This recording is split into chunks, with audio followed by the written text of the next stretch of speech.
The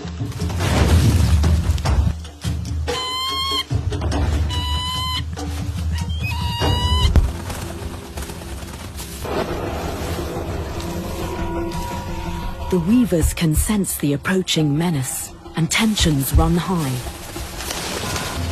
There's nothing they can do to stop him. The cobra is getting dangerously close. Thankfully, the weavers are not alone.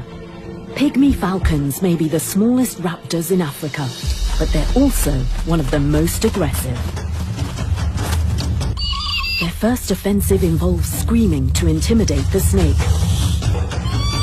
But he's not deterred. Finally, an all-out assault.